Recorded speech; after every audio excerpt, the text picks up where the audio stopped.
Please help me welcome Dory Drummond.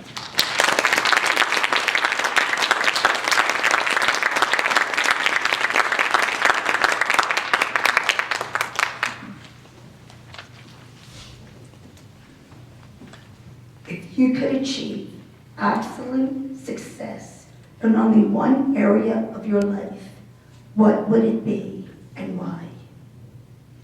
If you could achieve absolute success in only one area of your life, what would it be and why? Dory Drummond.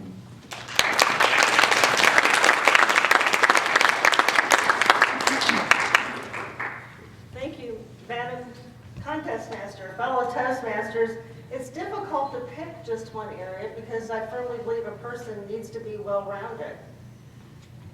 Success is measured by so many yardsticks. I think it's important that whenever we leave this world, whenever that might be, that we'll be fondly remembered by our family and friends.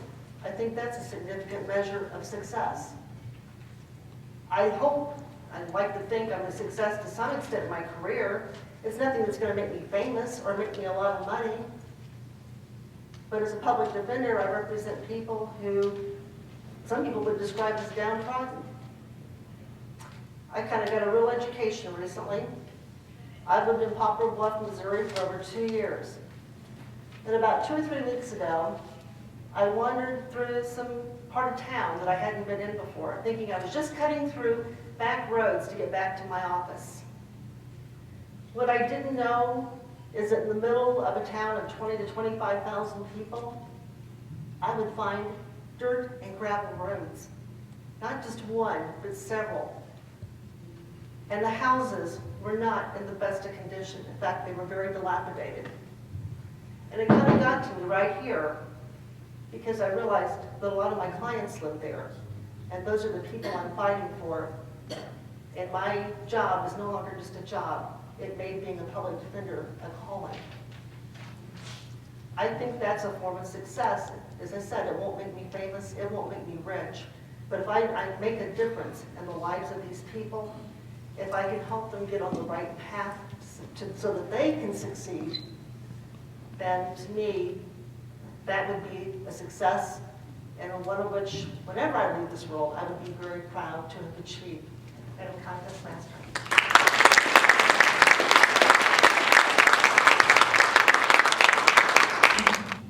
Philip Mueller.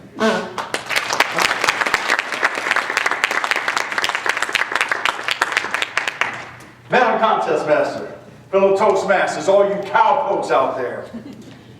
I love the hats you're wearing. I was going to wear a hat, but I didn't want to mess up my wonderful hair. I will tell you that I have already reached the pinnacle of success in what I want to reach success in. And that is because I am one of those lucky guys that married up. I married a woman whose only fault is the fact that she has low standards. Very low standards.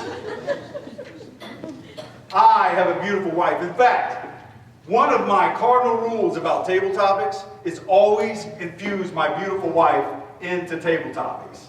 I can't lose. Well, when I'm at home, I can lose. I lose all the time. Fights, that is. Fights. In fact, any man that's ever won a fight in a marriage, he's a liar. What you need to know to be a successful husband is that, of course, you're a man, so you're wrong. Especially when you marry up and your wife has low standards. And my wife has very low standards. She has given me 2 beautiful children, which take after mother, of course. In fact, both of them have beautiful curly hair, which they've taken from, well, I could lie and tell you that I had a beautiful locks, curly locks. In fact, they used to call me Curly. I'd be lying. More like the Three Stooges Curly. But I have indeed reached the pinnacle of success because I've married a woman who is willing to marry me. Thank you, Madam Contest Master.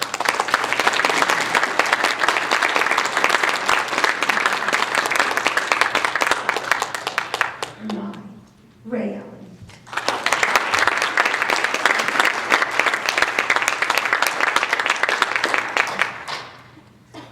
Madam Contest Master, fellow Toastmasters, and all the rest of the members of my Toastmaster family. If I could achieve success in one area of my life, that would be easy. That area that I would like to achieve success in is that of a father. See, having a father, or being a father, is the greatest job that you could have. I became a father on February 21st, 1985, and it has been the best job that I've ever had. You see, I get an opportunity to teach my daughter right and wrong. I get an opportunity to teach my daughter that she can do anything in life that she wants to do. I get an opportunity to have my daughter reach outside of the box and try all kinds of things, travel all kinds of places, and know that everything is possible for her. I can remember bringing my daughter to St. Louis when she was in college. And my daughter said, "This is boring. When are we going to do something fun?" I said, "Pack your bags, we're leaving." 5 o'clock the next morning, we got on a plane, we went to New York City, and I opened up a whole new world to my daughter. My daughter got an opportunity to go on the subway for the very first time. It was her first time in New York, first time in Broadway. You see, the one thing that I want to continue to be successful with is being a dad. And last year, this time, I had the ultimate success. Last year, this time, I was walking down the aisle, and I had my daughter on my arm, and I passed her on to her husband. That's one way to have the ultimate success, and that's my ultimate success. Madam Contest Master.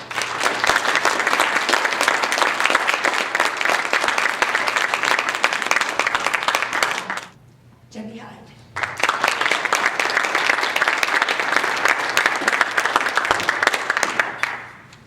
Contest master, fellow Toastmasters, and guests. Achieving success in one area of my life. What a blessing that would be to leave this wonderful earth with that idea. What would it be? To help other people know that they have to continue learning. In today's society, more than ever, every day is a learning experience. We can choose to have learning be something that is going to bless other people, or it can just help me because I need it. I need to make more money. I need to go and get a raise over somebody else. I need to make sure that I don't lose my job and they can lose theirs. But that's not what we're talking about as far as learning. Learning means nothing if when you're all finished with it, you haven't helped society in general. I have a great opportunity to help Sunday school kids. I have the challenge of working with 8th graders. My biggest choice is not necessarily to teach them any theology. That isn't important at all. But what's important is for me to get them encouraged by the idea of studying and learning and growing because of that, and becoming a better person because they learned. If I can get those 4 students that typically only want to eat Skittles and play with their electronic devices to do a challenge, just take one story and read it and find out why it's important to you, why it's important to your neighbor, your parents, and the world. Wouldn't that be something? You see, we can all learn. Every moment we can learn.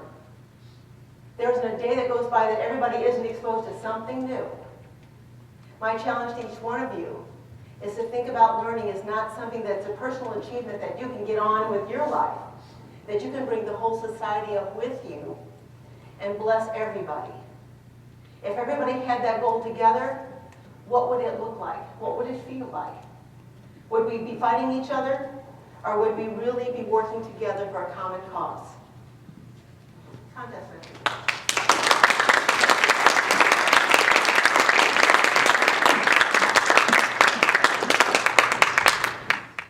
Blythe Lorraine.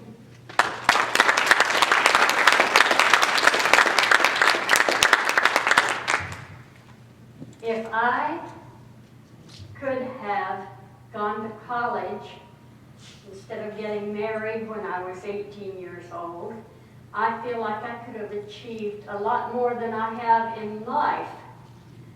However, as a little country kid with only a high school diploma, I think I've done rather well. So why would I need any more? I've done lots of things that I would not have done had I taken time to go to college. I lived in France for 3 years. I lived in Germany for 2 years while supporting my military husband. I've lived in Alabama, North Carolina, Virginia, New Mexico, and 2 different times when he went overseas without me, I went back and lived in West Virginia where I was born. My dad was a coal miner. And when I was growing up, I was the kind of kid who followed my dad, and I helped him patch tires on the car. I jacked the car up, take the wheel off, take the inner tube out, patch it, put it back, and pump it up with a hand pump. You know, I didn't stay still long enough to achieve a college degree, but I feel like that I'm probably well educated in other ways. I have a mechanical mind. I can fix lots of things. And why would I need any more? I've had the best that I could be, and I'm happy with that.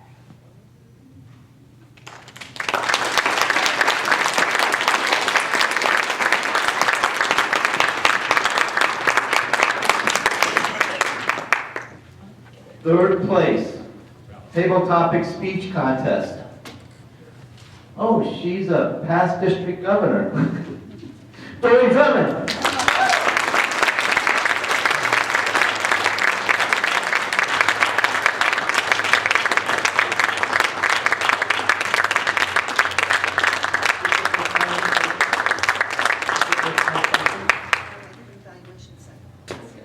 This is her second time at the district contest.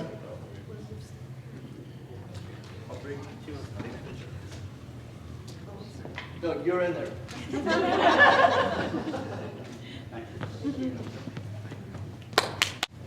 Second place, table topics contest, Deborah Hyde.